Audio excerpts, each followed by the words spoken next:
I guarantee you my father-in-law, when I see him in a couple days, is going to be like, I was scrolling online and I saw this. What happened? Like, I'm going to have to explain this one. Hello and welcome to Baseball Barbacast, the only baseball podcast in the world unimpressed with Yoshinobu Yamamoto's complete game. I'm Jake Mintz. That's Jordan Shusterman, and we have watched like all of these games in their completion. I've finished these. Yeah, that's so true. We're there at the beginning and we're there at the end. I don't know why we have to celebrate this guy on this podcast, but you know what? I think we will. Because I didn't wake up here at 6 a.m. on the West Coast here in Seattle, Washington, to just poo-poo the great achievements of these here ball players in the Major League Baseball postseason. Good morning, my dear friend Jake Mintz. It is good to see you. I'm excited to talk about the Dodgers. I'm excited to talk about the Mariners. I'm excited to talk about the baseball. Because that is our job. Not excited to talk about the Brewers. I'm excited to talk about their first swing of the game. We have a lot to get to, Jake. And I have a long day ahead of me. So let's get into it. It's our opener.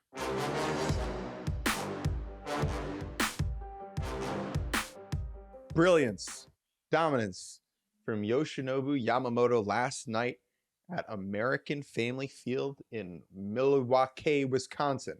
9 innings. You heard that right, your friends. 9 innings, 3 hits, 1 run. It was very earned. 7 strikeouts in one of the more memorable postseason pitching performances we have had in quite a long time. Jackson Chourio goes yard on the very first pitch Yamamoto sees to put the Brewers up 1-0 in the bottom of the first. And then that's it. That's all anybody wrote. Dodgers score 5 runs. You get a homer from Teoscar. You get a homer from Max Muncy. And the Los Angelinos stampede to a 5-1 victory over the Brewers to take a commanding 2-0 lead in this series. We have not recorded since game 1, which was, I would say, pretty similar, except the Dodgers scored fewer runs and thus it was much wonkier. But let's just begin with Yamamoto, I think, and we can work our way back, because what he did last night really legitimately was singular in this era of baseball. Yes, first postseason complete game since Justin Verlander in 2017. First one Ben's by a Dodger brother. since 2004. Yes, famously known as Ben's older brother. JV went 124 pitches in that game. I vaguely remember this game. This was ALCS game 2 against the Yankees.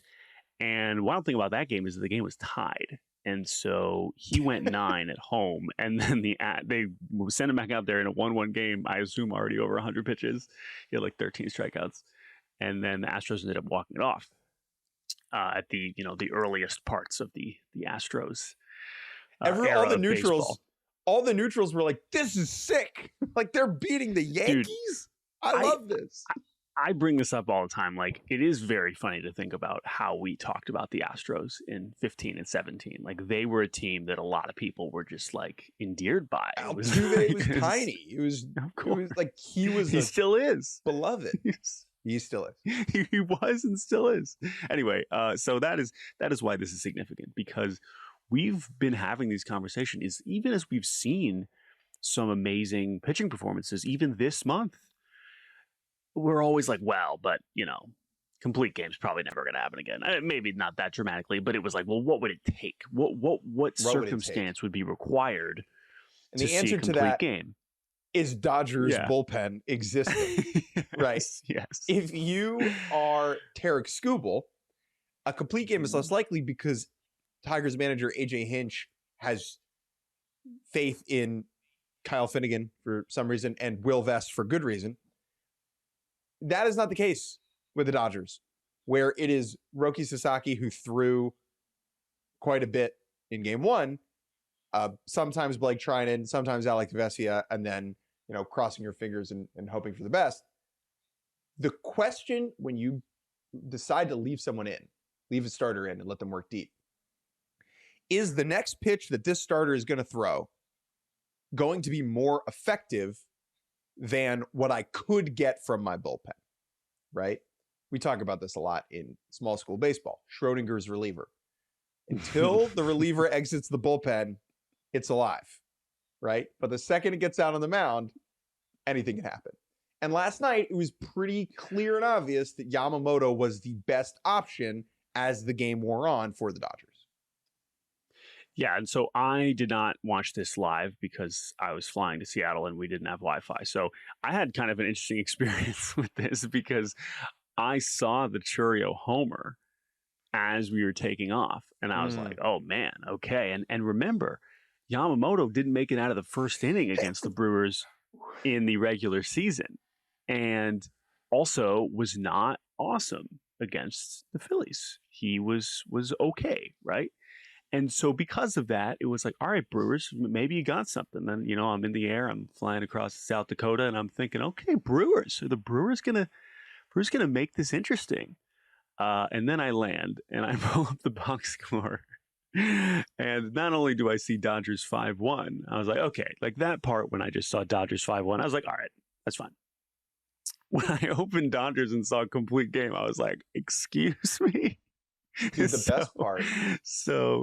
And by the way, the Brewers rolling out 6 pitchers versus the Dodgers 1 makes the actual physical box score look so beautiful because there really is nothing like going to the bottom of a page where the pitcher's part of the box score is and just seeing one line, one name.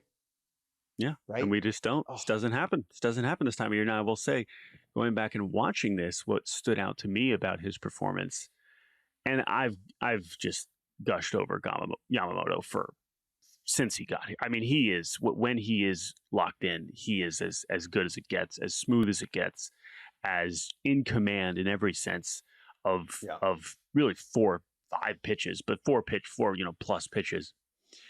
But now the Dodgers had a 5-1 lead by the end, right? But even still in a postseason game, you might not think they let him go out there and face the middle of the Brewers order for, I guess, a 4th time, right? By the end of the game. And Dave Roberts was like, yeah, this is obviously our best option. Now, as we kind of go a little bit more backwards, the night before certainly helped to inform that decision, indisputably. Not just the last few weeks, but literally what had happened 24 hours earlier. I mean, if you look at what I'm compelled by, you look at Yamamoto's pitch selection last night, fascinating stuff. So he throws 31% splitters, 24% curveballs, and 24% fastballs. When was the last time that a starter in the playoffs threw as many curveballs as four-seam fastballs? The answer is probably Lance McCullers at some point. But you just don't, like, curveballs as a pitch not cool anymore, have decreased in efficacy and popularity over the last 10 years because it is the slowest of the pitches, right? And it is a pretty simple equation. The slower the pitch, the more time the batter has to react to the pitch, the less effective the pitch is going to be. I'm oversimplifying it, but that is just kind of part of the reason why curveballs have declined in usage. Yamamoto doesn't care because his is so freaking good, and he could just reach back and pump it 95. Last night he averaged 96.3 on his heater. This was with a ton of carry and ride from a low slot. This is as good as pitching gets, man. Like this was awesome. I too was on a plane, woke up early this morning, watched it all back, and it's just what dominance looked like. Now, I don't want to take anything away from him. Brewers offense, not good. The concern all year is that this offense did not have the juice to compete in October, and that is very much looking like the case. Churio as the character who could, he felt like a player that could hit good pitching, right? That he could, is talented enough to be elite against the elite. The rest of this Brewers lineup, it was like, okay, do we really think that like Joey Ortiz and Andrew Vaughn are going to be able to do this when the lights get bright and the pitching gets really, really good? The answer in the last round was yes, enough. This is a different level, though. What the Dodgers have done through the first 2 games, not particularly, with their starting pitchers, is a whole other world. So let's actually pivot back now to game 1. You want to handle that recap? Yeah, I mean, like you said, it was pretty similar in that the Dodgers starter was amazing, and it's funny to think that Blake Snell, who went 8 innings, allowed one total base runner, maybe 2, but one hit, no walks, 10 strikeouts, that he would get one up 24 hours later. But this was certainly one of Blake Snell's best career starts. And, Freddie Freeman hits a homer off Chad Patrick early, but it's a very, very close game. And the Brewers pitchers are keeping it close, and credit to them. We get to top 9 and pause. Dodgers pause. Yeah. Pause. We have to talk about the play. Yeah. I realized that I didn't have this on here, and that was a mistake. But it was also like, this is the perfect example of like a play that is so preposterous and also didn't end up really mattering, to where it like gives me a headache to try and talk about. Especially in audio. Yes, this was, yeah. I will do this. I will shoulder the load here. Bases loaded, 1 out, I believe. I want to say it was in the 5th inning. I was in the Mariners clubhouse after they won game 2 while this play happened, and like watching a bunch of baseball players watch this play is something that I will legitimately never forget. Top of the 4th, bases loaded. Max Muncy clobbers one to center field. Sal Frelick playing center field, ranges back, leaps, brings it back, can't hold on, ball pops out of his glove, doinks against the top of the fence, and then lands in his mitt. It is unclear in real time if he catches it or not, and all you know is that the ball is in his glove, and he's like doing baseball activities with the ball, and it's not over the fence. He throws it in to the cutoff man, who I believe was Joey Ortiz, the Brewers shortstop. Joey Ortiz then turns and fires towards home plate, where Teoscar Hernandez is a half-second late sliding into home. And you're like, what did I just watch? And as you're about to try and wrangle what you saw, William Contreras just starts jogging towards third base, which is not something a catcher does too often. The camera cuts back to Sal Frelick, who is perplexed.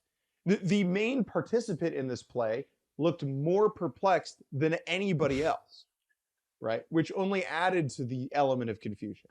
So here's what ends up happening, right? This is effectively a ground ball. Now, I know that is the silliest thing in the world, a ground ball that literally never hit the ground, right? It just hit the fence.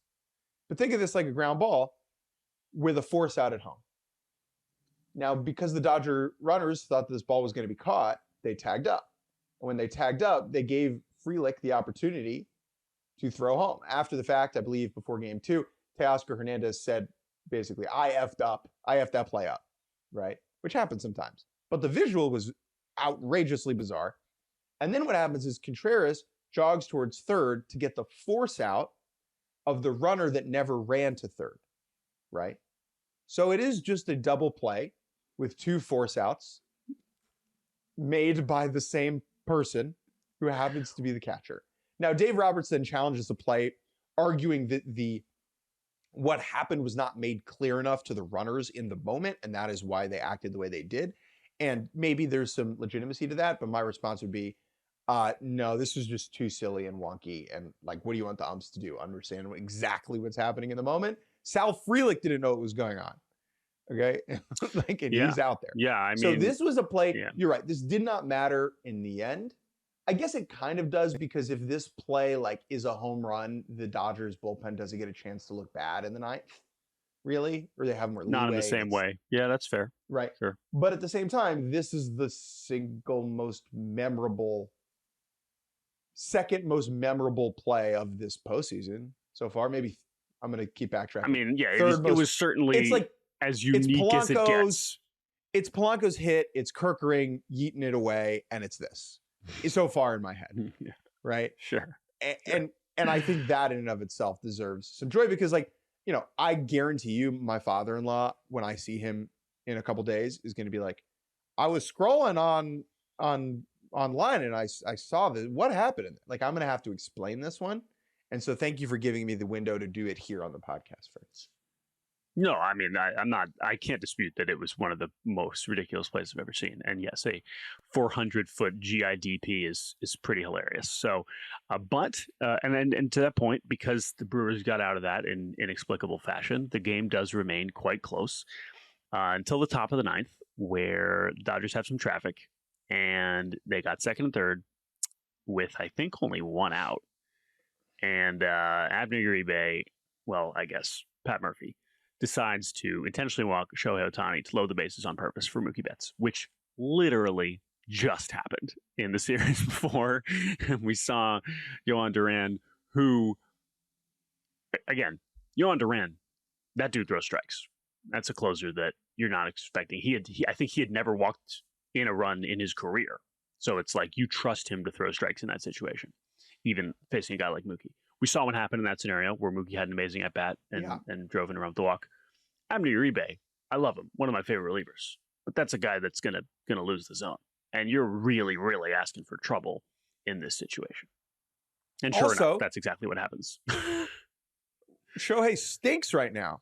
Just pitch to the bum. Sure. So both of those things are making this move feel not the best.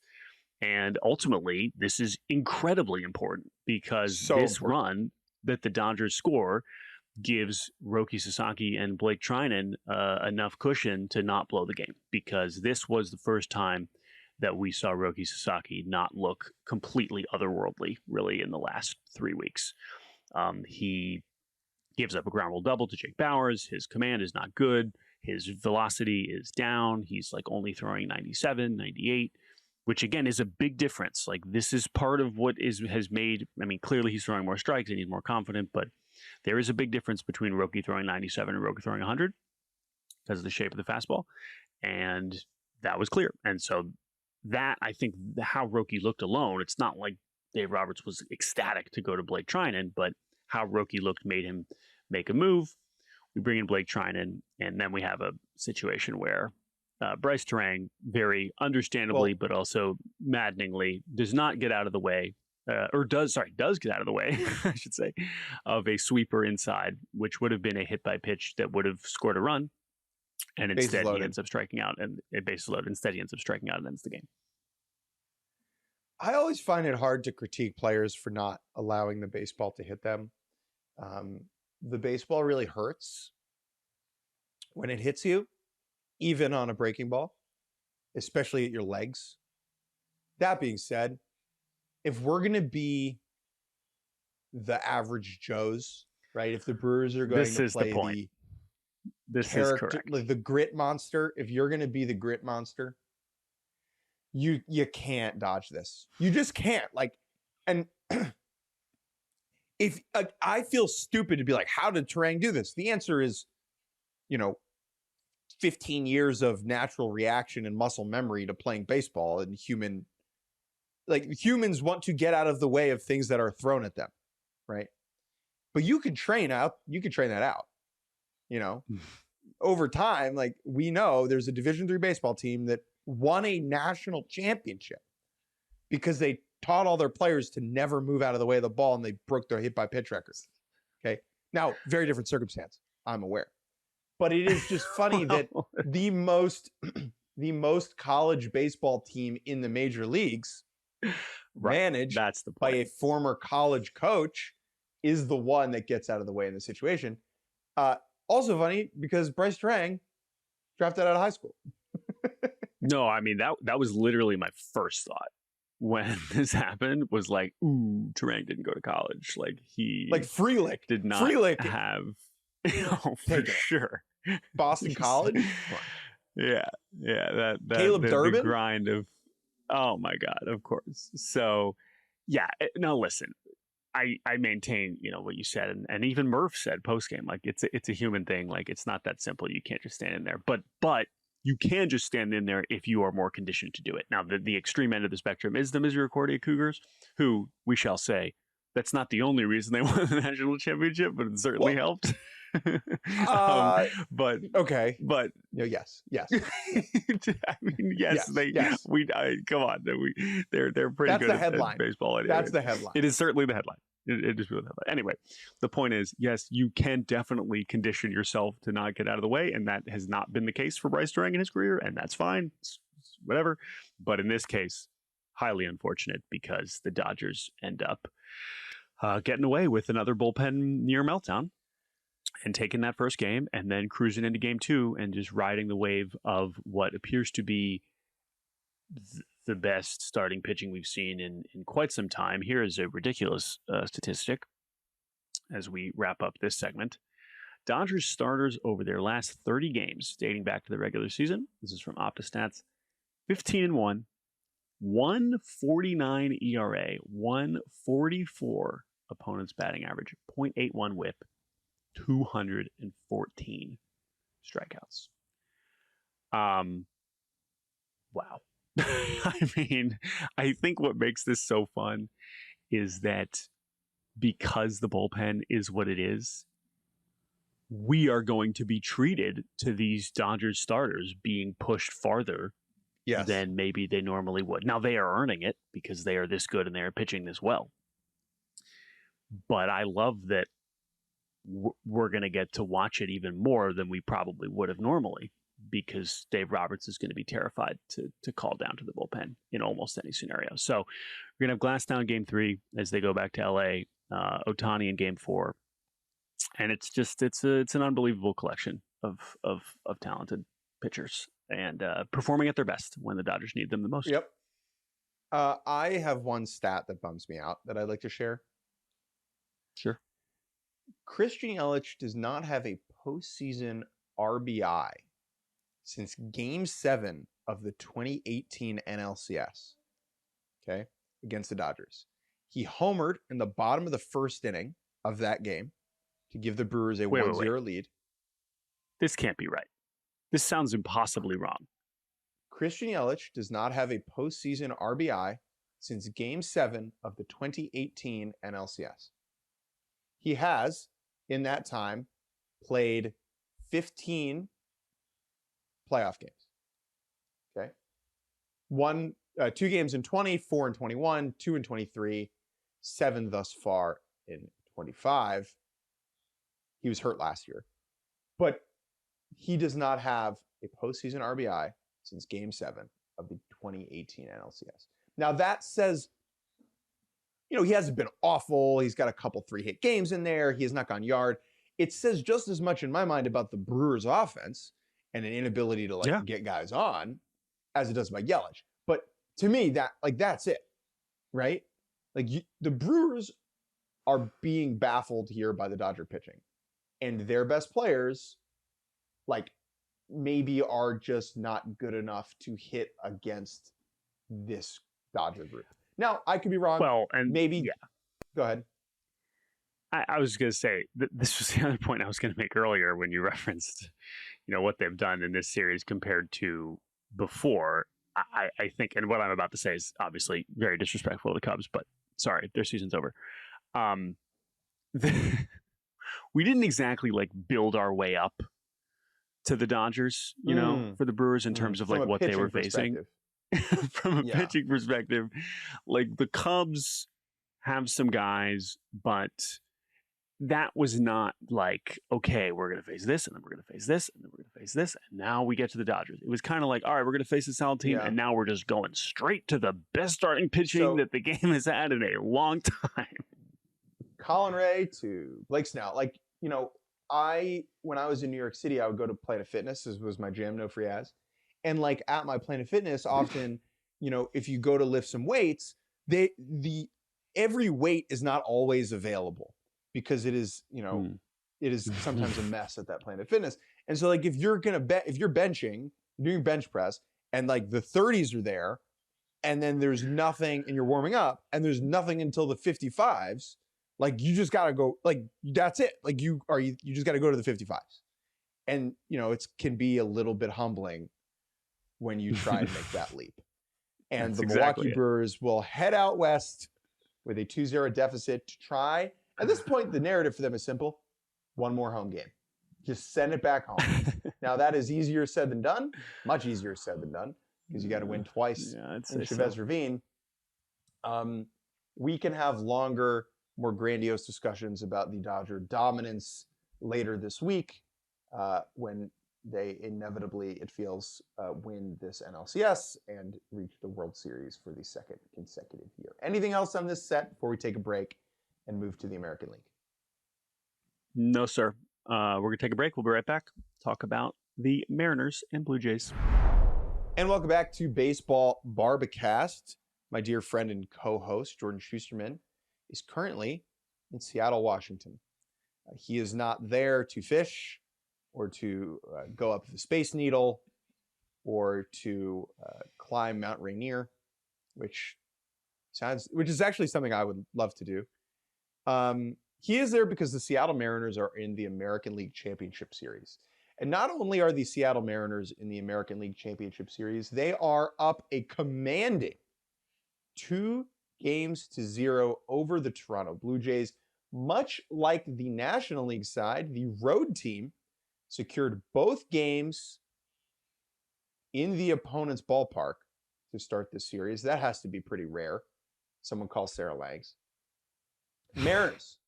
We talked after game 1 of this set, which the M's won 3-1 behind a great pitching performance from Bryce Miller, a solo shot from Cal Raleigh. We have not talked since game 2, a 10-3 drubbing for the M's over the Jays. Why don't you take the beat by beat here? Yeah, I might just toss it back to you here because I'll be honest, I went out to dinner. I treated this like a regular season deal. Just check the phone. Oh, Mariners are up 10-3. All right, cool, whatever. You're like, cool, the Mariners are up 10-3 in the playoffs. Yeah, that's pretty sweet. Come on now. Moving on. I will just quickly say, before I throw it back to you for the play-by-play, I mean, I obviously know what happened in this game, but since you were there, I feel like you're still in a better position to do it. Sarah Langs obviously got you covered. Only the second time that this has happened, where both Wait, she already did this? of the... Oh, yeah, of course. Dude. Amazing. Are you kidding? Only the second time that both LCSs were started by 2-0 leads by the road team, and the first time since 1970. Oh my goodness! So this is a very, very, very rare occurrence, and we'll see how this goes. But anyway, back to game 2. We have I'll tee it up at least here from the standpoint of I was fascinated and curious and excited about this pitching matchup, which was Trey Savage against Logan Gilbert, right? Gilbert had pitched twice since Savage had last pitched. Savage was amazing against the Yankees. We talked about on the pod how would the rookie handle this environment where there's already some pressure. They're down in the series. And when Julio Rodriguez hits a 3-run homer in the top of the first, you're just like, oh, okay, well, that's not looking great for the old Jays of Toronto. I think it was more than, I mean, obviously a 3-run homer is important, but it was more than that. It was that it went walk homer. Because if Trey Savage was going to struggle, that is how he was going to struggle. It was going to be fastball command. It was going to be walks. It was going to be traffic on the bases. And it was going to be the Mariners taking advantage of having guys on. And that happens before there's an out, right? Randy walk, Cal walk, Julio 3-run. Yeah, Randy hit by pitch, hit by pitch. Doug Eddings screws up, and spoiler alert, Doug Eddings is not a good umpire. He has not been a good umpire for a long time. He was screwing stuff up on both sides. That's all we have to say about that. The Jays did not lose this game because of the umpiring. If that is going to make people feel like, if you want to be mad at the umpires because your team lost, like, that's fine. Like, whatever you need to do to sleep at night. But in reality, like, yes, that was a big call in the first inning. I do not think you can hinge the entire game on that. I don't think the Jays feel that way. I'll tell you that much. So Julio goes bridge in the bottom of the top of the first. From where the press box is at Rogers Center down the left field line, you can't see the bottom of the foul pole because they did all these renovations. They moved the press box from behind home plate. So like we had no idea. Like we couldn't really track the ball and it just like disappears beneath you. And then you're going off of the Mariners dugout reaction. So they go up 3-0. Mm-hmm. Jays bounce back in the bottom of the first, scoring 2 runs. Gilbert looks shaky. And then they put it into cruise control, managing just one more hit after the second inning. Jays tied up in that second inning, make it 3-3. One more hit over the final 7. And the Mariners do the dang thing. Jorge Polanco, this October's improbable, inevitable hero, as I wrote in my game story, 3-run jack to blow it open off Louis Varland after Savage gets yanked. Josh Naylor has a 3-run home run of his own. And that was it. That was this game. 3 3-run homers for the Mariners. They add another run, win 10-3. Before this game, I picked the Mariners. You know, like you're hanging around the yard and people are like, we got tonight. I picked the Mariners. And my reasoning was I thought Gilbert was going to give more length, provide more length than Savage. And I was wrong about that. Gilbert only lasts 3 innings. Savage, I think, works into the 4th or the 5th. But my thought process was I do not really still trust the second tier relievers that the Jays have. And I do trust the second tier relievers that the Mariners have. And that was the story of this game. That you have the B, not to be mean, the B team Mariners relievers going out there and throwing 6 scoreless innings, right? This was not Gabe Spire to Matt Brash to Andres Munoz.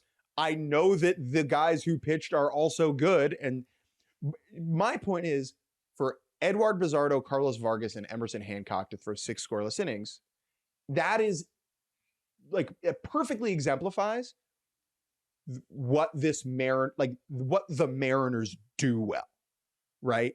They're pitching dev and getting the most out of players like this so that they can throw 3 dudes who were less famous than Humpy for 6 innings scoreless in a playoff game. Like that's the whole thing. So that's my wrap up of game 2. Curious for your perspective as someone who was eating dinner during the game. Yeah.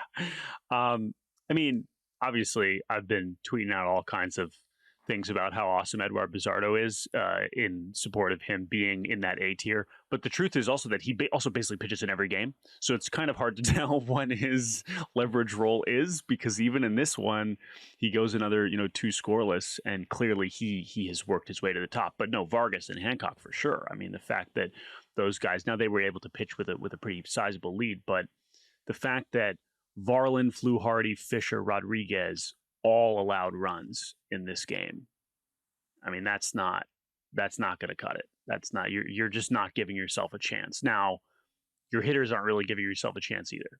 To have 1 hit in the final 7 innings after having 2 hits in game 1, I mean, it's just not good enough. And you can credit the Mariners pitchers all you want, but this is the offense that absolutely, smacked the Yankees around.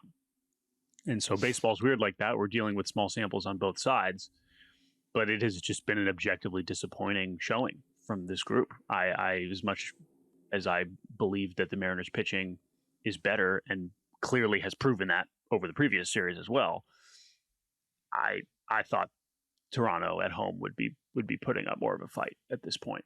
And as the series shifts to Seattle, it's not like runs are suddenly going to become easier to come by. I mean, all 3 of the games against Detroit at T-Mobile Park finished with the final score of 3-2, and we know one of those games went 15 innings. So, I mean, maybe Toronto shows up and they're playing loose, and I'm sure they'll say, all right, well, what do we got to lose? Whatever. Now we can just relax and do our thing. And maybe that's true. Maybe they go out and blast George Kirby and Luis Castillo and get back in the series. That's possible. They have a lot of talented hitters.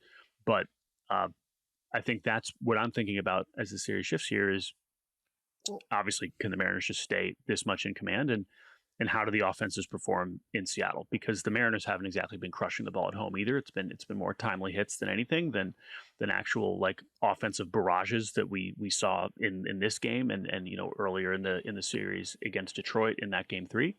So they have that ability, but at home it's still been a struggle. So that's what's most terrifying, on top of the fact that the pitching matchups still pretty much favor Seattle, because you have George Kirby against Shane Bieber in game 3, and you have Luis Castillo against Max Scherzer, who had an ERA over 10 in September. So that's the thing. Will be making his Blue Jays postseason debut here in game 4. So the Mariners have a 2-0 lead in the series. They also now, I think, roll into the part of this ALCS where they have the biggest advantage, which is pitching depth.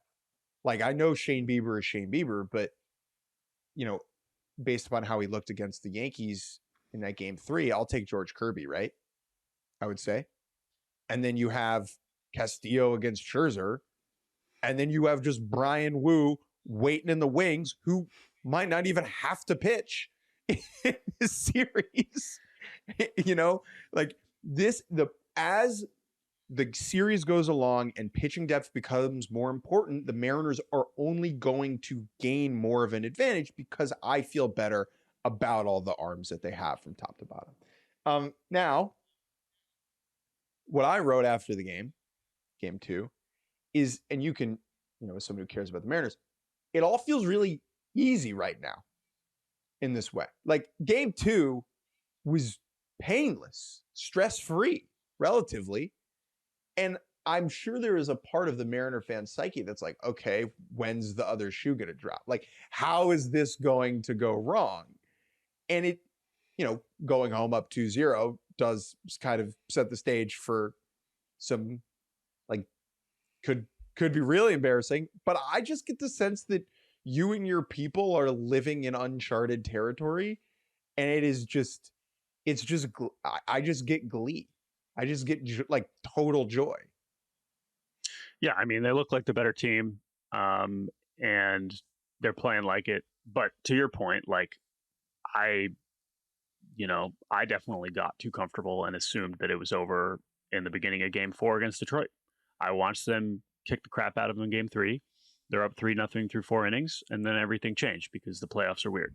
So we'll see how these games in Seattle go. They, as I just said, and as you just very reasonably laid out, they clearly have the advantage on the mound and just how these pitchers are performing. The fact that now, Spire and Munoz and Brash got a couple days off, like, there's just a lot of things tilting in Seattle's favor. But we've seen weird stuff happen. And as Mitch Garver rightly pointed out,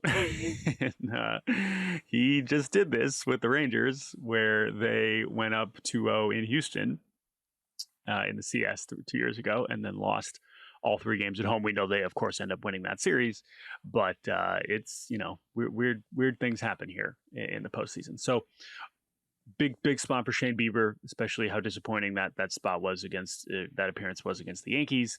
Scherzer is going to be his own conversation that I can't even like fully process yet. So I'm just going to kind of table that one for now. But certainly looking forward to talk about him, whether that goes incredibly well or incredibly terribly. And yeah, man, I mean, they are as far, they have never gotten this far. They have never won a 3rd game in the CS ever. And we know they've never been to the World Series. So the next win will be the farthest they have ever gotten as a franchise in nearly 50 years, right? So that is what is kind of at stake here. And I will be, of course, in the building. Very excited to be back here in Seattle for the first time since the All-Star game in 23. And we will see how this goes. Before we take a break, I would just like to direct people to the story I wrote that is up on the website today. Please do. At Yahoo about Humpy, the Mariners salmon mascot. We chatted about Humpy on our last episode, but over the last 72 hours, we have really dug deep into Humpy lore. This story covers the origins of Humpy, the ethos of Humpy, the mastermind of Humpy, everything you could ever want to know and more about the bumbling, clumsy, slow Mariners mascot race, winless fish. and how that winless fish legitimately helped energize the ballpark in the 15th inning. This story was an absolute delight to work on, and talked to the director of game entertainment with the Mariners, who, helped make the call about Humpy. And now we're in a place where, like, okay, so what do they do with Humpy? What happens in Game 3 with Humpy? It is a fascinating thing, right? Trust me, this is very high on the list of things I'm excited about tonight. It's just what happens next, and I don't know. There's part of me I think the obvious answer is he just wins until the Mariners lose. I think you have to do that. I think that's probably right. What would be the funniest thing if he just literally just demolishes everybody? That's what I was going to say. The answer, right? That's what if I was in that chair. Okay, if I was in that chair, I think that's what I would do. They all go out there, on your mark, get set, go, and it's just like Humpy by yards, by leagues and leagues, right? Yeah, you hire an Olympic sprinter to sub in as Humpy, and it's just an absolute just blowout. This is who we are now. Yeah. This is who we are as a franchise now. Okay, that's what we do. We win. We don't lose. We win. So amazing. We'll see how it goes. I will certainly report back when we record next. This. All right. Yes, I will. I will be. Because it's not on the broadcast. Don't you worry. Yeah. Okay. That's true. I will put you and 45,000 other people will be filming. If I didn't, I'm pretty sure people will be posting videos. I think it'll be covered. I am not too concerned about that. Although honestly, if you're the Fox broadcast, you probably got to show it. You're not going to not go to commercial. In the same way that like when they were showing John Duran's walkout entrance on the Phillies broadcast. Again, there's in the postseason broadcast, you're not going to not run the commercials. I'm just saying that you got to be filming it so that if something notable happens, you can show it when you come back from break and make John Smoltz talk about it. Make John Smoltz talk about Humpy. That should be the goal of the Fox broadcast. In Game 3. All right, we're going to take a break. When we return, we're going to talk about non-postseason topics, at least for a couple minutes before we say goodbye. We'll be right back on Baseball Barbercast. And welcome back to Baseball Barbacast. We understand the postseason is going, but the other teams are just doing so much stuff, particularly with non-players, and we need to review some of it. Let's go around the league.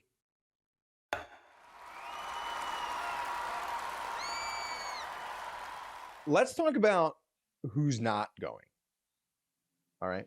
Rob Thompson is not going. The Phillies manager, who was criticized during the team's NLDS for some questionable decisions, most notably his choice to have Bryson Stott bunt in Game 2.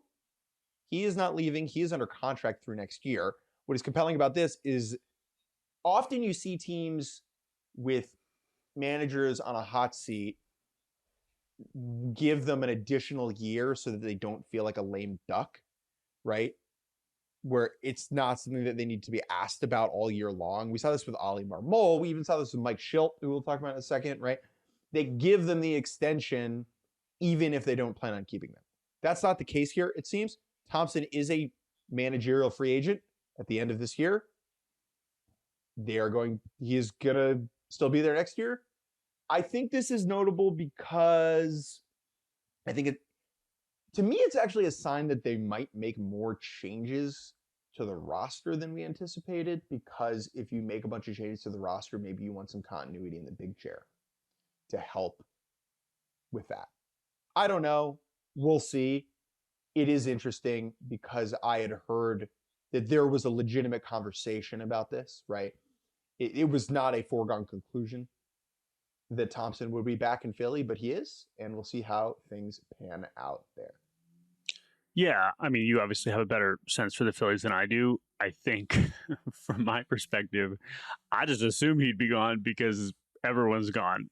And this offseason so far has just been defined by managerial turnover, and we haven't even seen who the new managers are yet. But as we move on to our next topic, which is Mike Schilt, retiring and deciding I'm done, deciding I don't want to do this anymore because this is a stressful, unpleasant job. And of course, he talked very honestly about some of the challenges of that involving, unfortunately, this has just become a thing we're talking about often, which is players and managers and people in the sport getting death threats because people are gambling their money and aren't happy. It's obviously a very troubling trend that we will have to keep talking about. Yeah, seems okay. Everything seems great. That's bad, but there's other parts about this job that are, of course, stressful and unpleasant. Particularly, I imagine, for a team like the Padres that has had a lot happen to it over the last few years. Some of their control, some have not. And Mike Schultz, who's of course lived a baseball life, deciding he's done. But this is pretty surprising because it seemed like he probably could have stuck around there. If not, now I understand people are reading into this and being like, this something doesn't add up. Maybe they did want to move on to him and they just decided mutually to part ways, as we've seen with some of these other situations where it's like, okay, they're saying it's mutual, but maybe they just they wanted to move on anyway. Regardless of how we ended up here, here we are with eight managerial openings, and it would have been 9 if the Rangers hadn't hired Skip Schumacher immediately, which we haven't even talked about on this show because we kind of assumed it was going to happen and we didn't really have much to add. We don't have to dig in on Skip right now, but again, this is an unbelievable amount of turnover to have a third of the league changing over its manager, and it's so much more than that because we also get news this week that the Mets hired a new bench coach that we're quite familiar with, our good pal Kai Correa, who's been the director of many things for the Cleveland Guardians over the last 2 seasons. And I mean, we could talk about Kai. Yeah, go ahead. So one nerdy thing that Jordan and I keep track of is like all of the different roles that these teams give their guys. Kai Correa, I mean this, had the single longest title of any major league coach. He was the Guardians' major league field coordinator and director of defense, base running, and game strategy. That was that's on the business card. I assume that during the introductions before game 1 of the wild card, they said, and here's the yabba dabba dabba dabba doo, Kai Correa. I see now. I super regret not paying attention to that. It's amazing he could be in charge of all those things and still have any time to talk to me. But Kai was very, very friendly during his time in Cleveland. Obviously, rose D3 up through the D3 legend, truly. And I mean, again, I'll say it. He's someone that we believe in all of his various roles, and we're excited to see what happens next with him. And this is certainly quite the step up to become the bench coach for the New York Mets, which is really cool. But I bring that up not just to say nice things about Kai, which we could do, but more that just like a reminder that this is so much more than these 8 or I guess 9 managerial spots. This is going to impact so many teams. So many teams, because so you have all of the managers moving, but then these managers are going to bring people with them. And Kai going from Cleveland to New York is not even an example of that, because Vogt's staying in Cleveland and Mendoza's staying in New York. But when, let's just say, Louis Rojas interviewed for the Orioles job. If Louis Rojas takes the Orioles job, he might take someone on the Yankees staff with him. He'll probably call someone that he coached with 13 years ago who might be on the Reds staff. There's just going to be so much movement here this year. And it's important because these are the people actually doing the coaching. The manager is a manager, right? They are not as involved in the physical development of players anymore. Some of them are in certain aspects, and it's still important. It's a different job. The rest of the staff is who's doing getting hands-on and doing the nitty-gritty and helping players get better. And I think it will be super interesting to see where all the chips fall at the end of the year. And it is definitely something that you and I are keeping an eye on. Yeah, no, it's a fascinating thing. And yeah, as you mentioned, right, it's going to impact the teams that are already in good shape with their coaching staffs and their managers who are locked in. Now, the last point I'll make about this, there are very clear rules in place about how many Correct. people you can realistically poach and or ask about in an interview. And so you can't just have one guy bringing his whole staff the way you would see in like college baseball, where like Chris Pollard left Duke to go to Virginia and essentially took everybody with him, including, several players, or same thing with, Brian O'Connor from Virginia to Mississippi State. In college baseball, in college, my understanding in college sports, college sports, this happens all the time. In the big leagues, it's not that simple. You can't just take everybody with you, but it is a process, and it's not. The way I really learned about that is actually was a year ago when the Marlins hired Clayton McCullough. That new staff was just like one guy from like 12 different teams. It was a fascinating mix, and I was like, this is an amazingly diverse thing. And then someone told me, like, yeah, because they're not allowed to just take everybody from the Dodgers, or they're not allowed to just take everybody from the same place. Right. And so you're going to see these places with new managers. This Kai Correa example is someone he's joining a staff that is obviously also being kind of revamped this offseason for the Mets. You're going to see these new managers, whether it's in Atlanta or San Francisco or Washington or Baltimore, just kind of pluck from around the league, and that's where that network kind of comes in, and like you said, it's going to be really fascinating. It's fascinating. It's just like, how does that dude know anybody from this staff, right? It's like, what's the connection there? Because reputation goes a long way, but it's not like a player where you can look at the numbers and be like, oh, well, that guy can hit. You know what I mean? Like the Guardians, there's a point. Like Kai has a track record of making defenders better, and you could see that in Cleveland, right?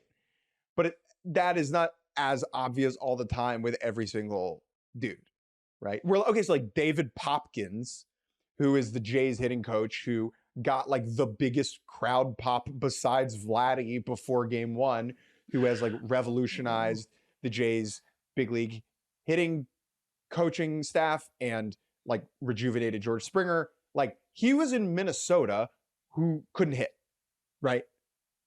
And now the results don't always tell the whole story, I guess is my point. Speaking of results telling the whole story, the New York Yankees. I'm sorry.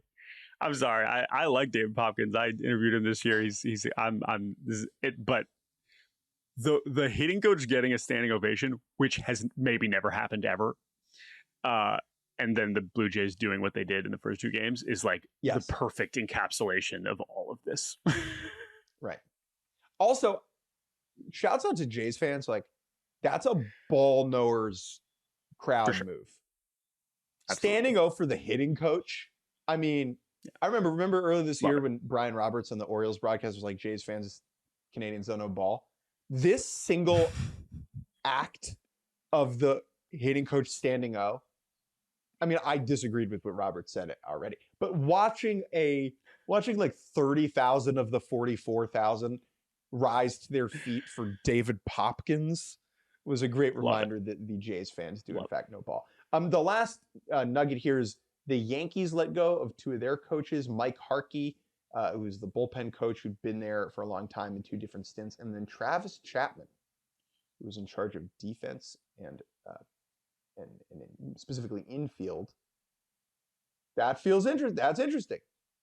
Was around Travis Chapman, didn't really know him too well, but the Yankees infield defense, particularly as it pertains to Anthony Volpe, was a big topic of conversation this year. It'll be very compelling to see who the Yankees hire to fill that role.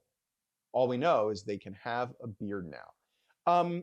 Let's get out of here. We've gone too long. Tonight is Dominican Winter League opening day.